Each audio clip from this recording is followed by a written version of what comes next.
अस्सलाम वालेकुम दोस्तों, मैं आपको परफेक्ट वेब सॉल्यूशंस की तरफ से एंगुलर 6 की इस ट्यूटोरियल सीरीज में खुशामदीद कहता हूं।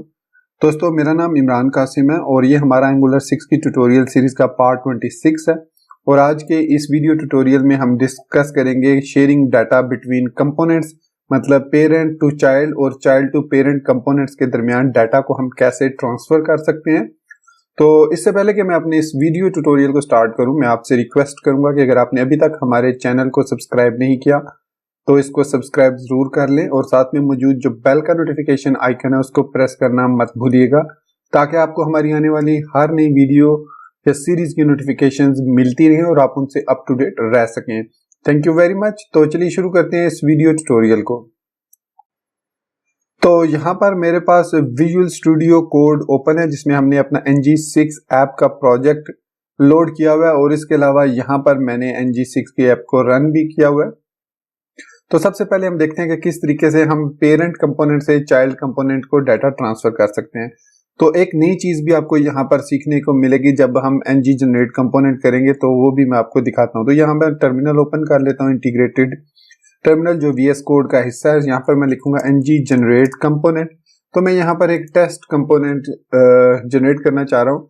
अब उसमें मुझे स्पेक फाइल जो है, एक स्पेक फाइल .ts क्रिएट होती है, वो जरूरत नहीं है।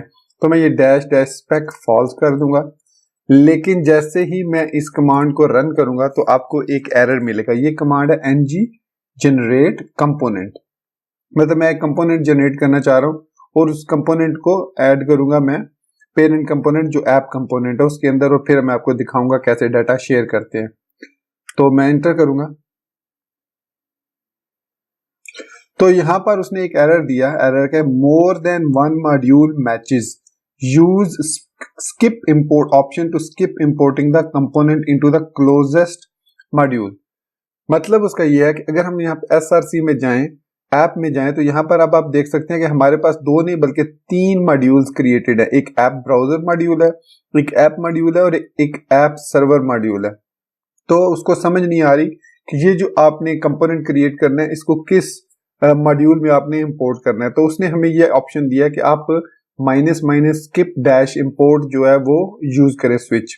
मतलब इसको इस तरीके से डैश डैश स्किप इंपोर्ट ये इसलिए करेंगे कि अब वो इसको ऑटोमेटिकली इंपोर्ट नहीं करेगा, बल्कि आपको खुद उसको जिस मॉड्यूल में आपने इंपोर्ट करना है उसके अंदर आप इसको इंपोर्ट करेंगे। तो यहां पर मैं एंटर प्रेस करता हूं।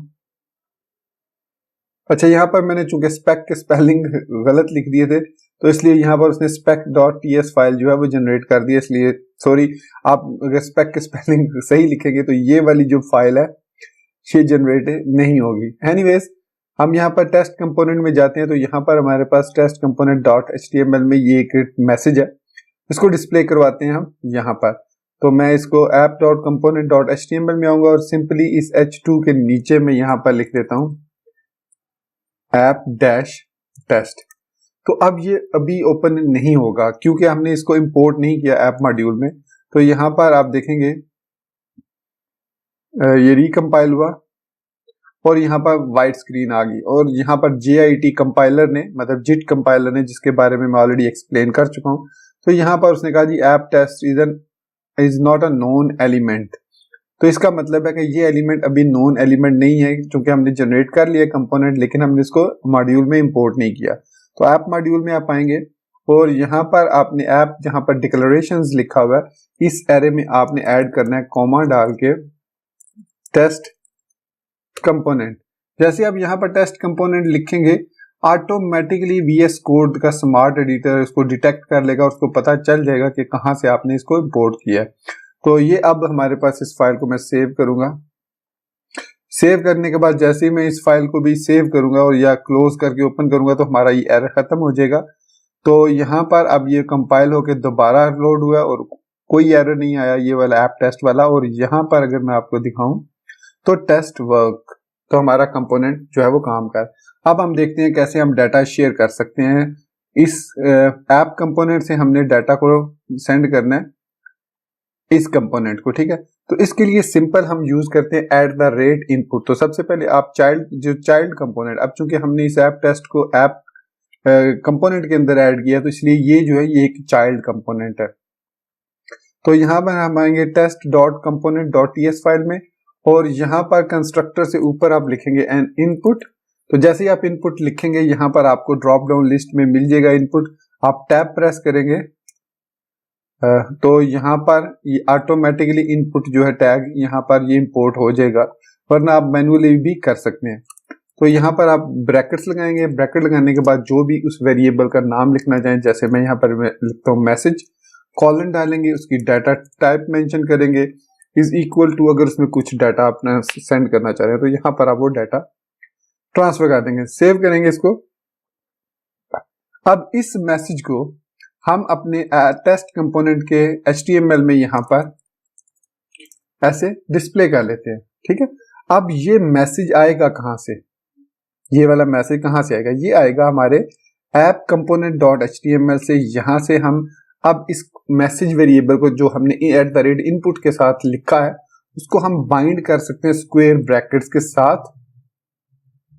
यहाँ पर हम लिख देंगे मैसेज और इक्वल टू, और यहाँ पर डबल कोट्स के अंदर जो भी आप मैसेज लिखेंगे, ये मैसेज मैंने लिखा, तो अब मैं टीएस फाइल के अंदर ऐप कंपोनेंट डॉट टीएस के अंदर यहाँ पर एक मैसेज का variable hello from parent component लिख दिया, इसको सेव कर दिया। सेव करने के बाद जब हम इसको दोबारा क्लोज करके इसको ओपन करेंगे तो ये अपडेट हो जाएगा और हमारे पास इस मैसेज वेरिएबल में जो भी डाटा है वो अब लिंक हो चुका है हमारे टेस्ट कंपोनेंट के साथ इस जगह पे। तो आप देखेंगे कि यहाँ पर अब आपको मैसेज नजर आ रहा होगा हेलो फ्रॉम पेरेंट कंपोनेंट, मतलब अब हमने पेरेंट कंपोनेंट से सक्सेसफुली डाटा चाइल्ड कंपोनेंट को ट्रांसफर कर दिया है। अब ये एक चीज आपने जहन में रखनी है कि यहाँ पर आपने स्ट्रिंग दिया है, अगर सपोज ये मैंने डाटा टाइप्स की स्ट्रिंग दी है और यहाँ से मैं ऐप कंपोनेंट से इसको डाटा जो सेंड कर रहा हूँ, ये वाला जो डाटा है ये ऑब्जेक्ट की सूरत में अगर जा रहा है इस तरीके से मैसेज, ये है हमारे पास ID 1, नेम इमरान, एज 40, तो ये हमने लिखा है इसमें।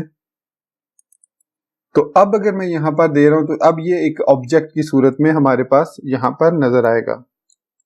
तो अब इस ऑब्जेक्ट को जब मैं डिस्प्ले करने लगूंगा यहाँ पर, यहाँ पर अब मैं अगर लिखता हूं मैसेज डॉट नेम, हालांकि हमने यहाँ पर ऐप कंपोनेंट डॉट टीएस में यहाँ पर नेम दिया हुआ है, तो ऐप कंपोनेंट और यहाँ पर टेस्ट कंपोनेंट में मैं उसको डिस्प्ले करवा रहा हूं। तो आप देखेंगे कि यहाँ पर अब जब ये रिफ्रेश होगा यहाँ पर ये नाम ठीक लिखा हुआ आ रहा है, लेकिन स्मार्ट एडिटर आपको बता रहा है कि जो आइडेंटिफायर नेम है is not defined string does not contain such a member, मतलब आपने जो टेस्ट कंपोनेंट में डाटा टाइप मेंशन की है वो स्ट्रिंग है और यहाँ पर आप उसको ऑब्जेक्ट दे रहे हैं, सो विच इज रॉन्ग। तो आपको क्या करना होगा, यहाँ पर इसको या तो आप एनी देंगे, एनी दे दें इसको, मतलब एनी का मतलब है कि इसमें कुछ भी हो सकता है, एनी दे दिया। एनी कंपोनेंट देने के बाद अगर आप इसको दोबारा रिकम्पाइल करेंगे तो अब आप देख सकते हैं कि यहाँ पर हमारा एरर खत्म हो चुका है। लेकिन अगर आप स्पेसिफिक भी देना चाहें तो आप यहाँ पर टेस्ट कंपोनेंट के अंदर इसको स्पेसिफिक टाइप भी दे सकते हैं, अगर टाइप दिए बगैर आप इसको वो करली ब्रैकेट्स यूज करेंगे तो उसको पता चल जाएगा ये एक ऑब्जेक्ट है। तो खैर ये इस तरीके से हम शेयर कर सकते हैं data from parent to child.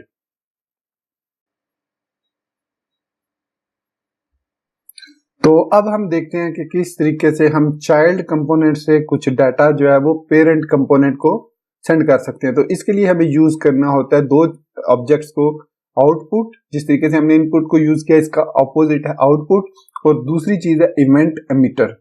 सो ये दो चीजों को यूज करते हुए, इवेंट एमिटर और आउटपुट को यूज करते हुए हम डाटा को पेरेंट कंपोनेंट की तरफ ट्रांसफर कर सकते हैं। अभी हमने देखा था पेरेंट से चाइल्ड को, तो इसके लिए हमें यहाँ पर लिखना पड़ेगा, यहाँ मैं डायरेक्ट जो दूसरा तरीका बता रहा हूँ, आउटपुट और कॉमा देके इवेंट एमिटर लिखना होगा। तो अब इन दो को हम यूज करेंगे यहाँ पर।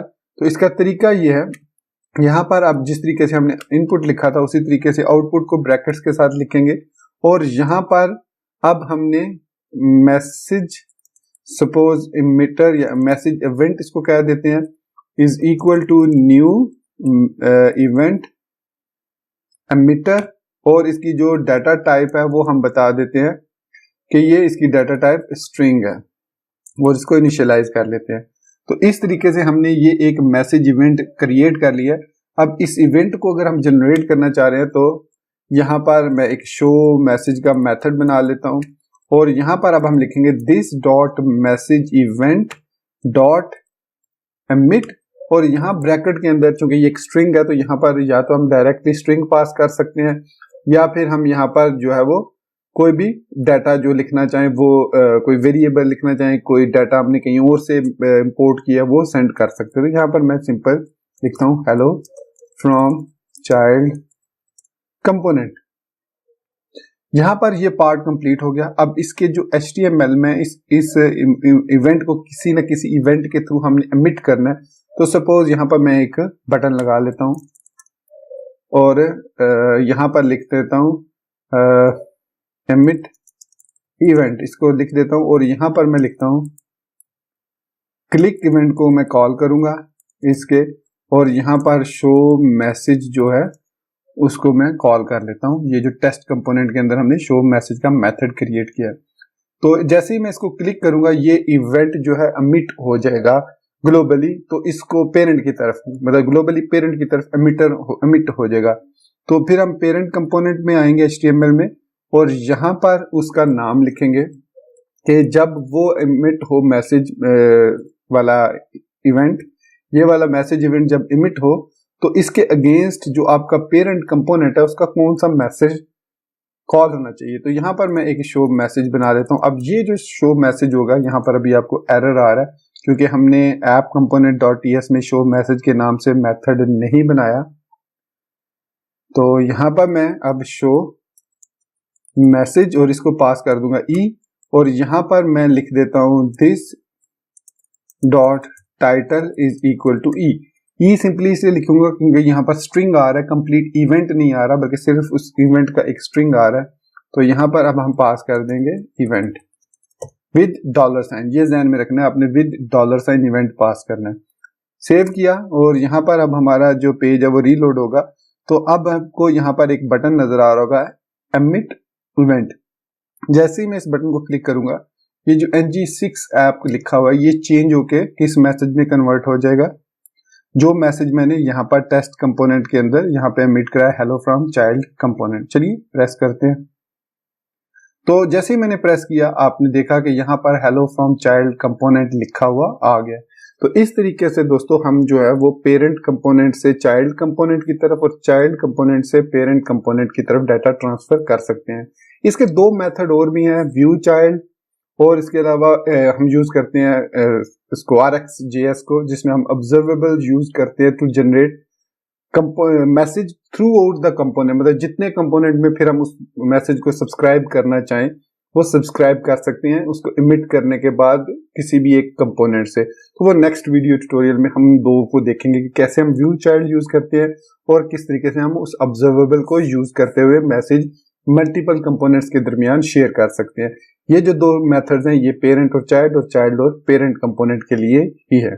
तो दोस्तों यहाँ पर मैं अपना ये वीडियो ट्यूटोरियल खत्म करता हूँ और उम्मीद करता हूँ कि आपको ये ट्यूटोरियल पसंद आया होगा और आप इसको लाइक करना, चैनल को सब्सक्राइब करना नहीं भूलेंगे।